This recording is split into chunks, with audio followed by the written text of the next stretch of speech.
শহরে জাঁকজমক থেকে অনেক দূরে গ্রামীণ উন্নয়ন। মধ্যপ্রদেশের সিধিতে ডাবল ইঞ্জিনের অনুন্নয়নের ছবি। গর্ভবতীকে খাটে করে হাসপাতালে নিয়ে যাওয়ার উদ্যোগ, অবশেষে রাস্তাতেই প্রসব।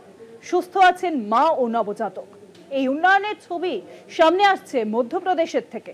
শহরের জাঁকজমক থেকে অনেক দূরে কিন্তু গ্রামীণ উন্নয়ন। মধ্যপ্রদেশের সিধিতে ডাবল ইঞ্জিনের অনুন্নয়নের ছবি সামনে আসছে। কি সেই ছবি? সে ছবি দেখতে পাচ্ছেন। এখন প্রসূতিকে কিন্তু নিয়ে যাওয়া হচ্ছে এবং সেই রাস্তার মাঝখানে প্রসব করানো হচ্ছে তাকে।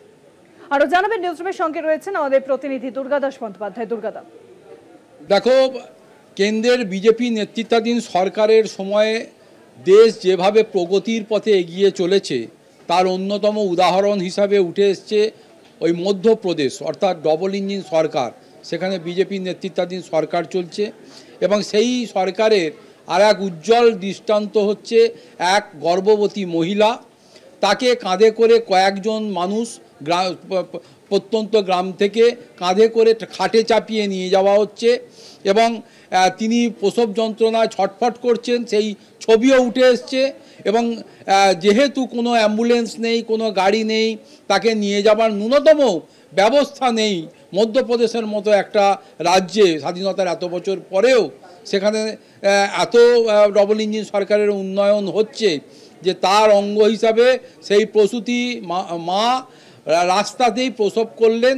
যদিও ওপরে ঈশ্বরের কৃপায় বা আল্লাহর কৃপাতে শিশু ভালো আছে, কিন্তু এই যদি অবস্থা হয়, এই যদি উন্নয়নের চিত্র হয় যে একজন প্রসূতি তার ন্যূনতম সরকারি সাহায্য পাওয়া বা তার বাড়ি থেকে তাকে হাসপাতালে পৌঁছে দেওয়ার মতো ন্যূনতম ব্যবস্থা সরকার এটা করতে পারবে না, অথচ কাঁধে করে খাটে করে তাকে নিয়ে যাওয়া হবে।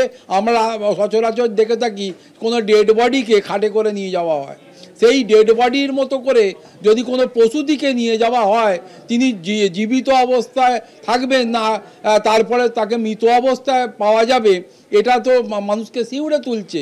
অতএব ডবল ইঞ্জিন সরকারের যে ঢাক বাজানো হচ্ছে, সেই ঢাক যে ক্রমশ ফাটতে শুরু করেছে তারই ছবি প্রতি মুহূর্তে উঠে আসছে। এবং ডবল ইঞ্জিন সরকার মানেই যে গা শিউড়ানো বিভিন্ন দৃশ্যপটের সম্মুখীন হচ্ছে দেশের মানুষ। আগামী দিনে এই উত্তর দেশের মানুষ দেবার জন্য তৈরি হচ্ছে। ডবল ইঞ্জিন সরকারের ইঞ্জিন চলবে নাকি তাকে খাটে শোয়ানো হবে, সেটা সময়ই বলবে। অনেক ধন্যবাদ দুর্গাদা। নিউজরুমের সঙ্গে ছিলেন আমাদের প্রতিনিধি দুর্গাদাস বন্দ্যোপাধ্যায়।